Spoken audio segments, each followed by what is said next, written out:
Investigación, procuración de justicia ambiental y urbana, construcción de soluciones desde la academia, el gobierno, las empresas y la sociedad civil.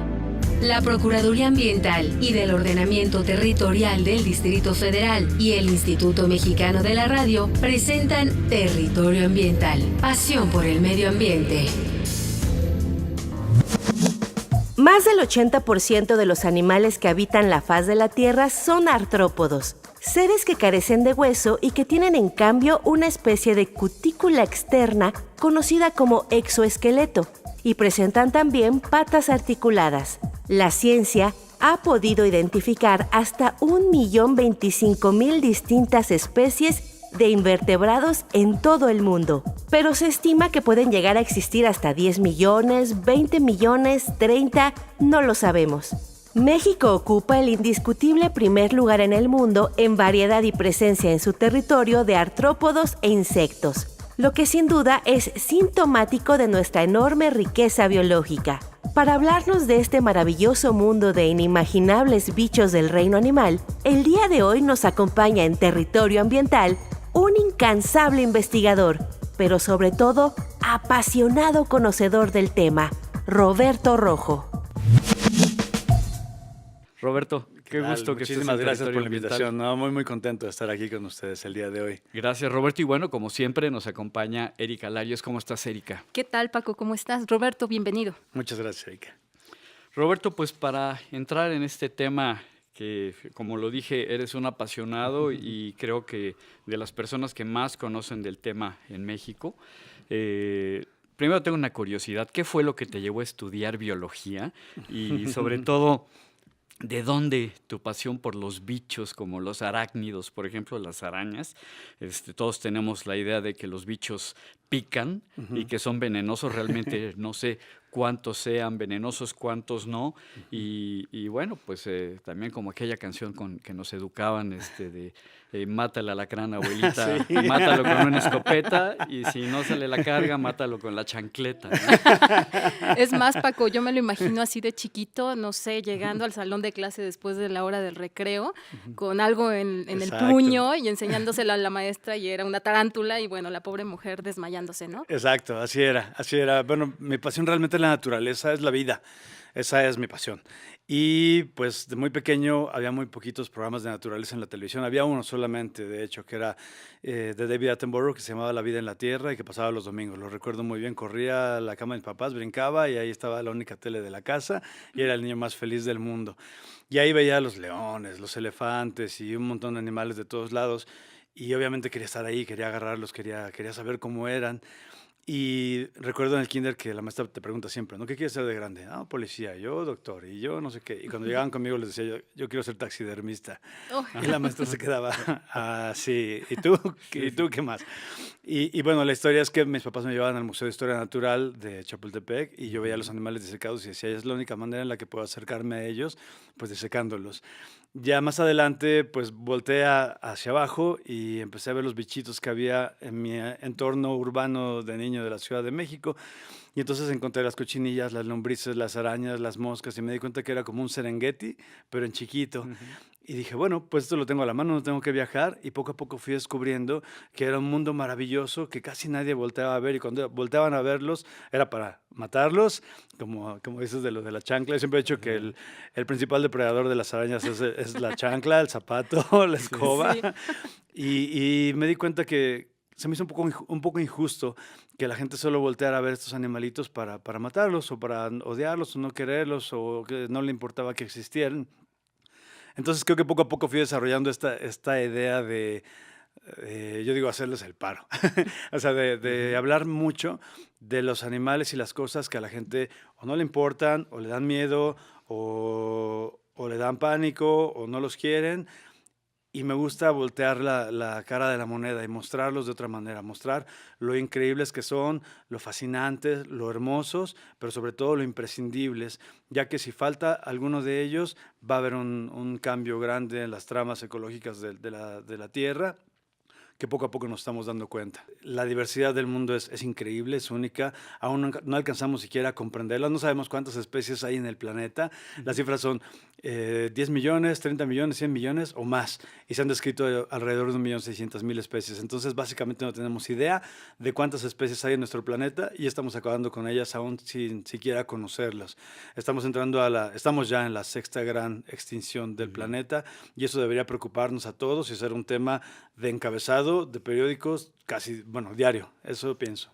Oye, Roberto, has trabajado con grandes felinos, con aves, desde cotorros hasta el águila real mexicana, con, no sé, tortugas, etcétera.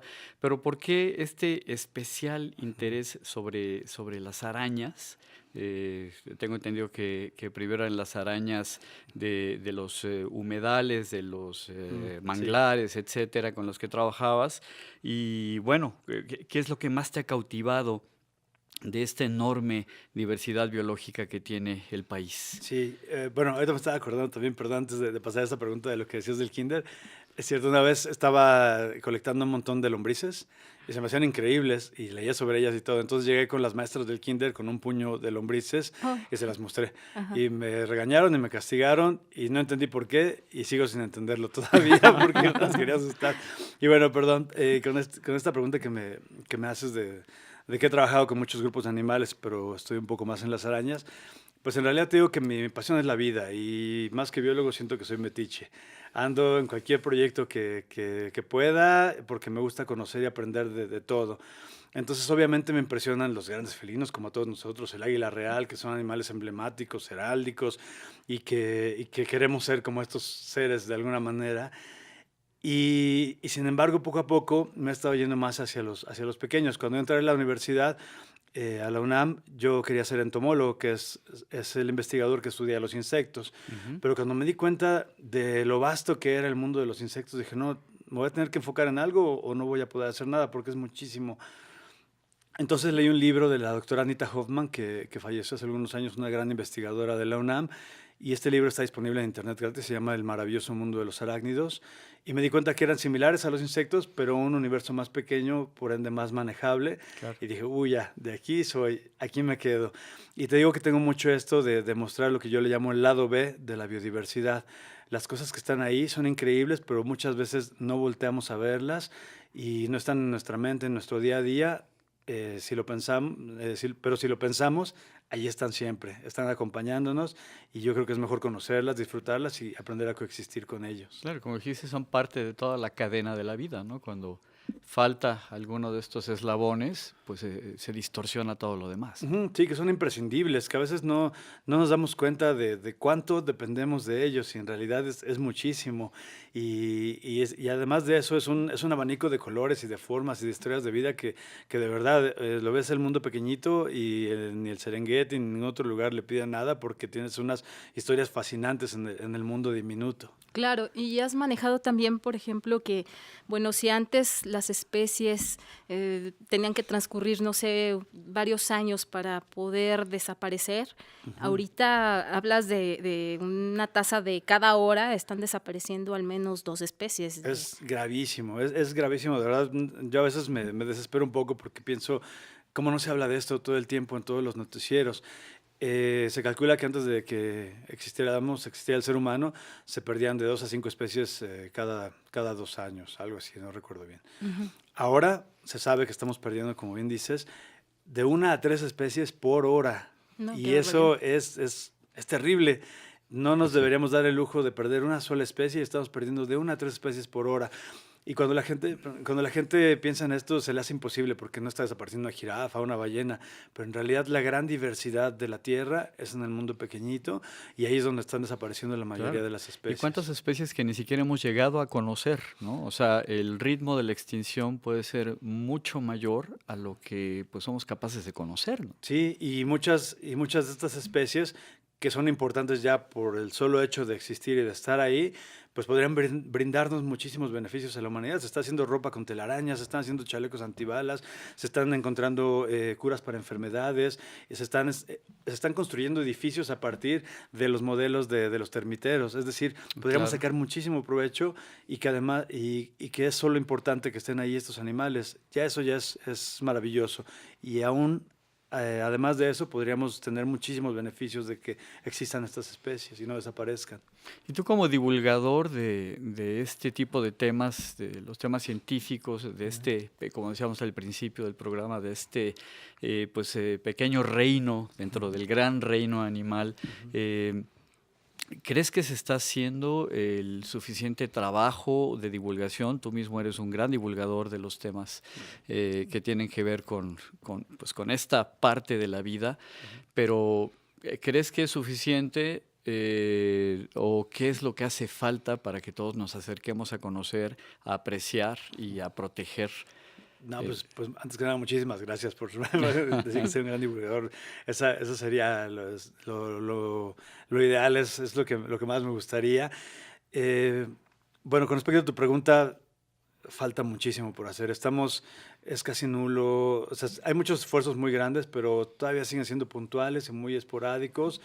Y falta muchísimo por hacer en cuestión de divulgación. De hecho, yo hice mi tesis con tarántulas en la costa de Chamela-Cuixmal, en Jalisco, un lugar hermoso, y ahí me di cuenta que la gente que vivía fuera de la reserva, que es uno de los lugares mejor estudiados del país, por ahí han pasado cientos de investigadores y miles de estudiantes, y sin embargo, la gente que vive fuera de la reserva, los pobladores, no tienen idea de lo que pasa dentro de la reserva.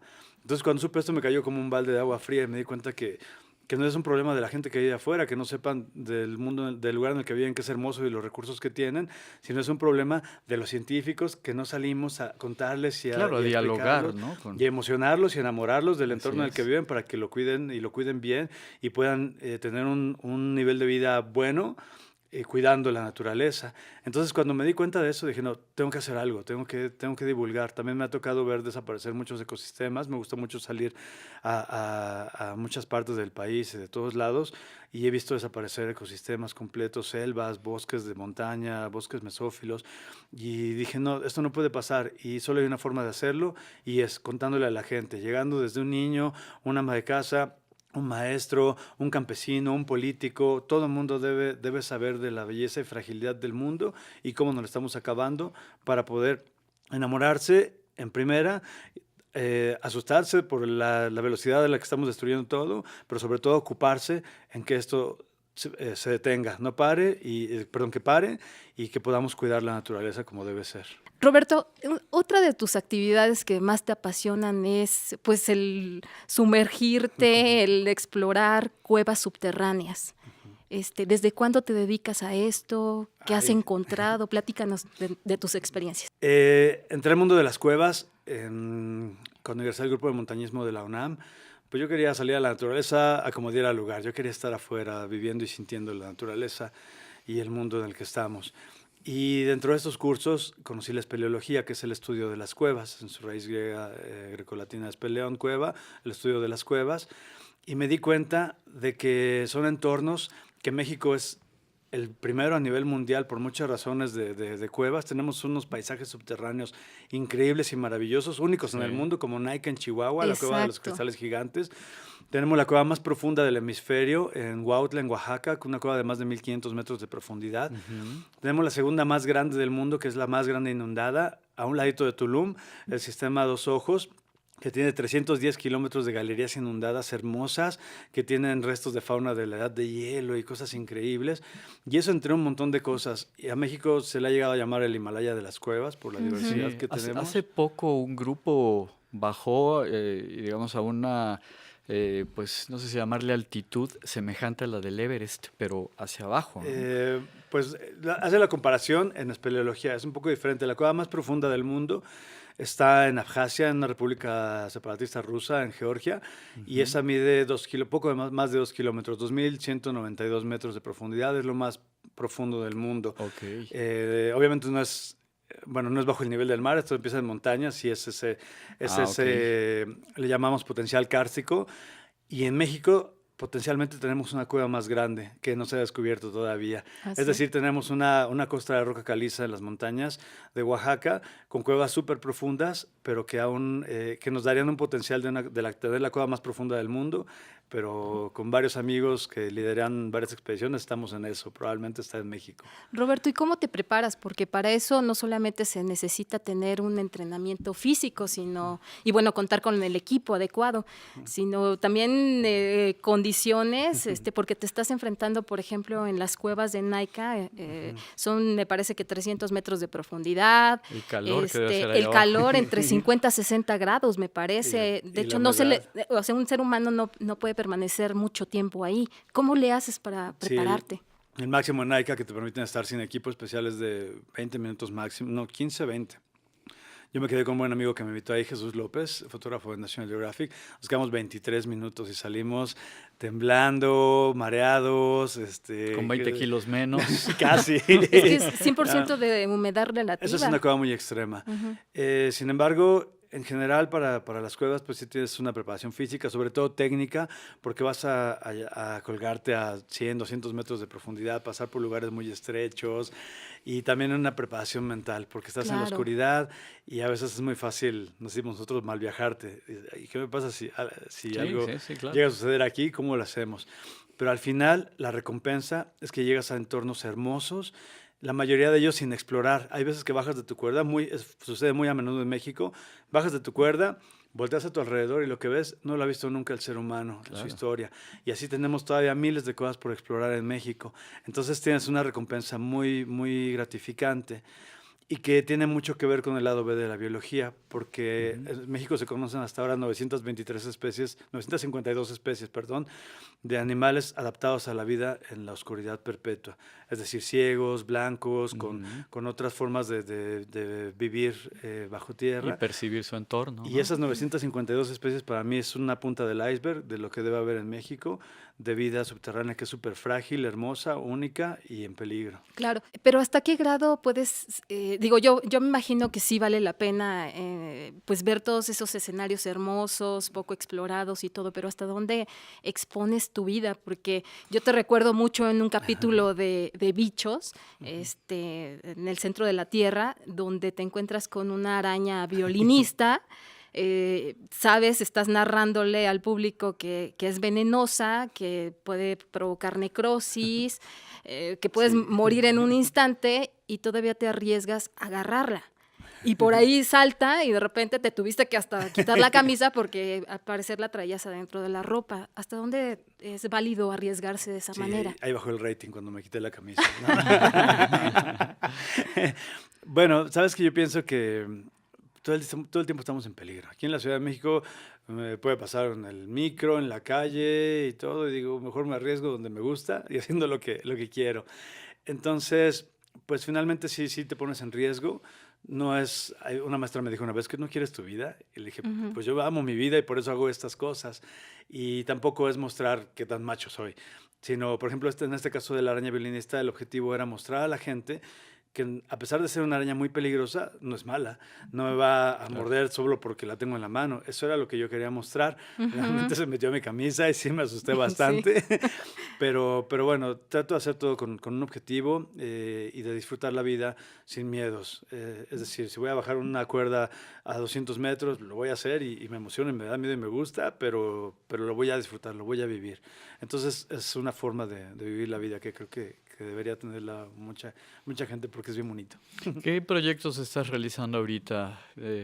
No sé, también para divulgar todos esos temas, que la gente conozca de una manera amable, accesible, pues todo este conocimiento en el que estás involucrado. Sí, pues bueno, ando siempre en un montón de proyectos, ando abriendo un montón de puertas y ventanas, siempre me gusta andar de Acabas arriba de para regresar de abajo. Marruecos, por Andar ejemplo. por allá, sí, pues es esto, ¿no? Es conocer el mundo, vivir la vida y compartirla. Sobre todo yo pienso mucho eso, compartir. En la cuestión de divulgación, pues me di cuenta que los científicos tenemos que divulgar pero en un lenguaje que sea accesible, que cualquier niño pueda entender, cualquier persona en la calle pueda entender. Y entonces me he tratado de convertir en este traductor de ciencia a un lenguaje que todo el mundo pueda comprender.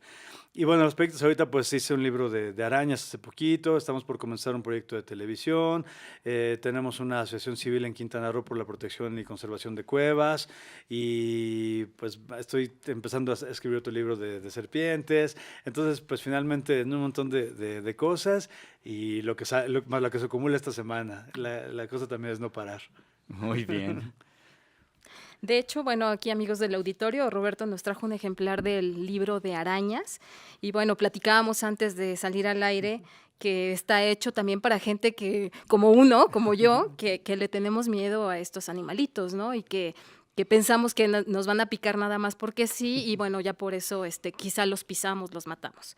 Entonces, es una publicación muy bella con fotografías a gran color y bueno, los invitamos para que lo adquieran. Pues les recordamos que nuestras vías de contacto, vía telefónica es el 52 65 07 95.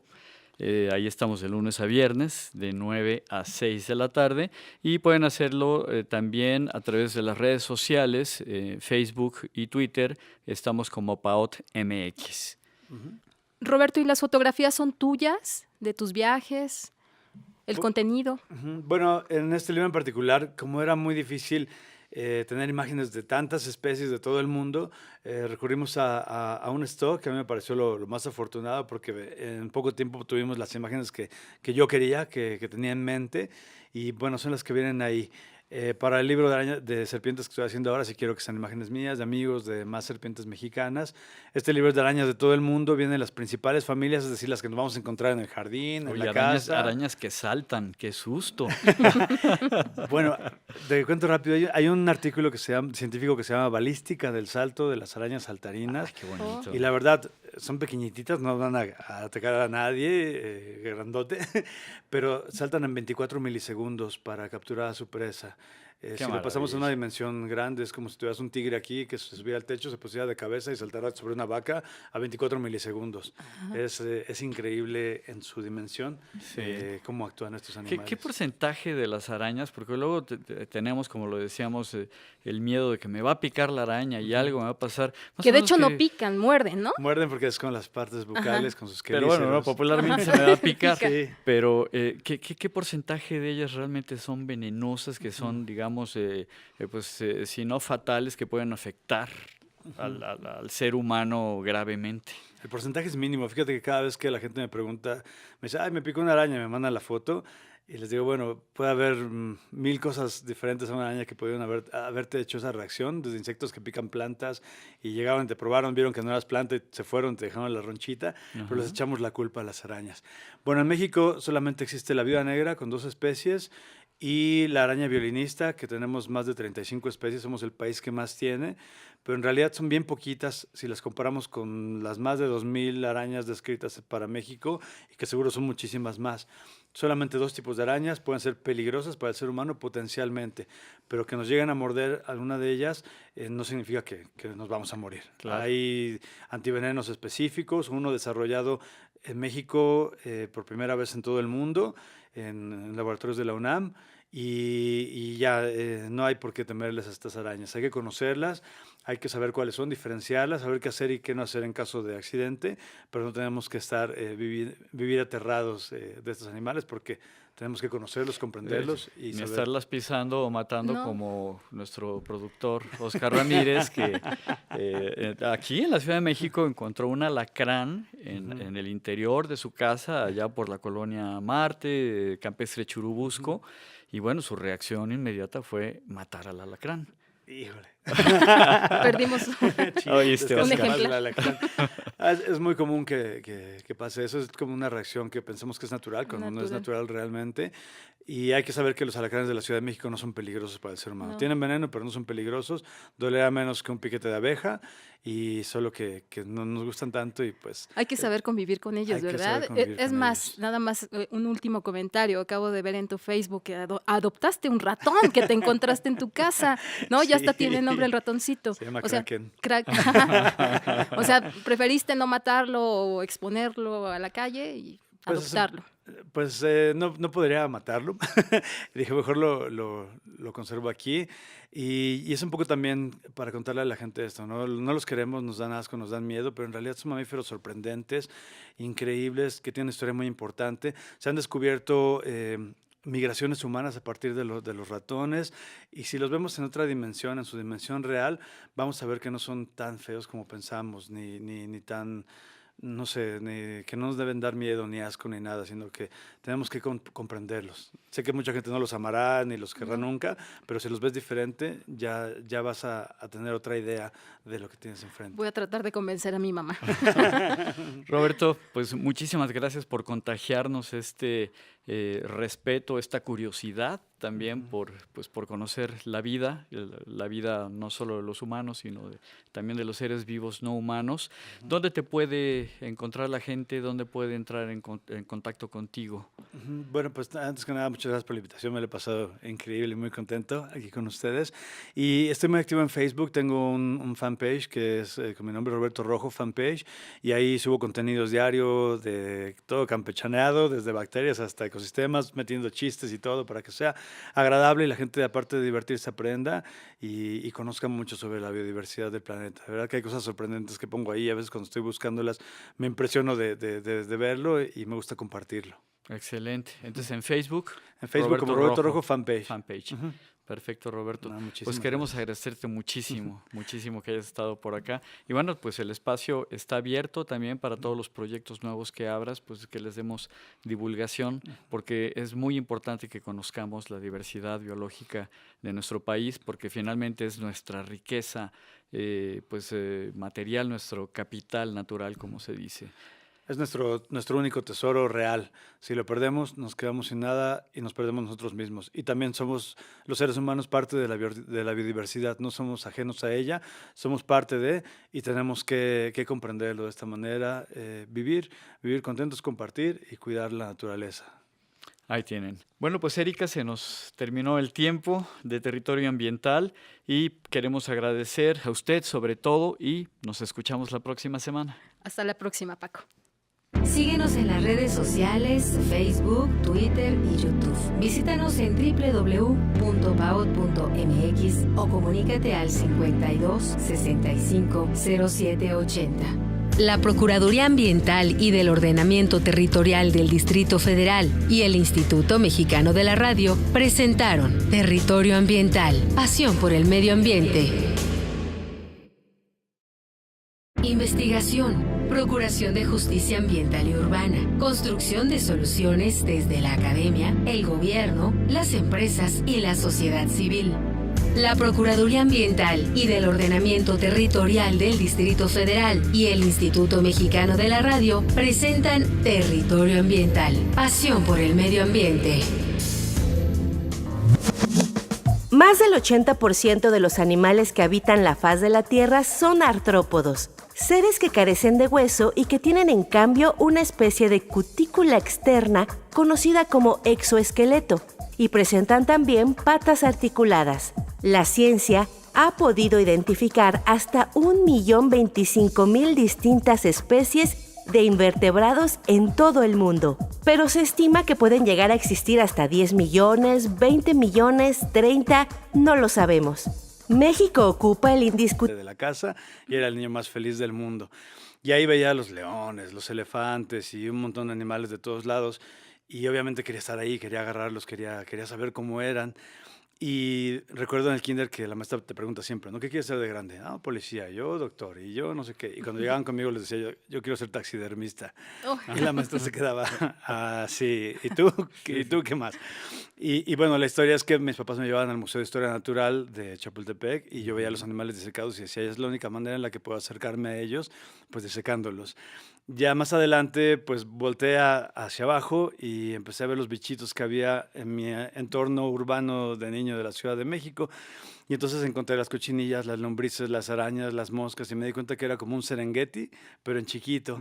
Y dije, bueno, pues esto lo tengo a la mano, no tengo que viajar. Y poco a poco fui descubriendo que era un mundo maravilloso que casi nadie volteaba a ver. Y cuando volteaban a verlos, era para... Tible primer lugar en el mundo en variedad y presencia en su territorio de artrópodos e insectos, lo que sin duda es sintomático de nuestra enorme riqueza biológica. Para hablarnos de este maravilloso mundo de inimaginables bichos del reino animal, el día de hoy nos acompaña en Territorio Ambiental un incansable investigador, pero sobre todo apasionado conocedor del tema, Roberto Rojo. Roberto, qué tal? gusto que estés en Muchísimas gracias por Territorio la Ambiental. invitación. No, muy contento de estar aquí con ustedes el día de hoy. Gracias, Roberto. Y bueno, como siempre, nos acompaña Erika Larios. ¿Cómo estás, Erika? ¿Qué tal, Paco? ¿Cómo estás? Roberto, bienvenido. Muchas gracias, Erika. Roberto, pues para entrar en este tema que, como lo dije, eres un apasionado y creo que de las personas que más conocen del tema en México. Primero tengo una curiosidad. ¿Qué fue lo que te llevó a estudiar biología? Y sobre todo, ¿de dónde tu pasión por los bichos como los arácnidos, por ejemplo, las arañas? Todos tenemos la idea de que los bichos pican y que son venenosos. Realmente no sé cuántos sean venenosos, cuántos no.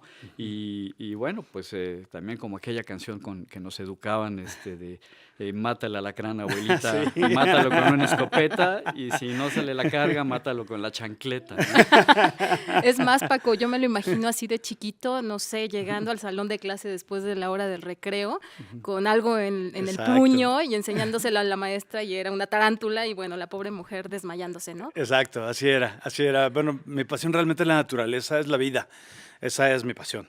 Y pues de muy pequeño había muy poquitos programas de naturaleza en la televisión. Había uno solamente, de hecho, que era de David Attenborough, que se llamaba La vida en la tierra y que pasaba los domingos. Lo recuerdo muy bien. Corría a la cama de mis papás, brincaba y ahí estaba la única tele. Matarlos, como dices de lo de la chancla. Yo siempre he dicho que el principal depredador de las arañas es la chancla, el zapato, la escoba. Sí. Y me di cuenta que se me hizo un poco injusto que la gente solo volteara a ver estos animalitos para matarlos o para odiarlos o no quererlos o que no le importaba que existieran. Entonces creo que poco a poco fui desarrollando esta idea de, yo digo, hacerles el paro. O sea, de hablar mucho de los animales y las cosas que a la gente o no le importan o le dan miedo o le dan pánico o no los quieren. Y me gusta voltear la cara de la moneda y mostrarlos de otra manera, mostrar lo increíbles que son, lo fascinantes, lo hermosos, pero sobre todo lo imprescindibles, ya que si falta alguno de ellos va a haber un cambio grande en las tramas ecológicas de la Tierra, que poco a poco nos estamos dando cuenta. La diversidad del mundo es increíble.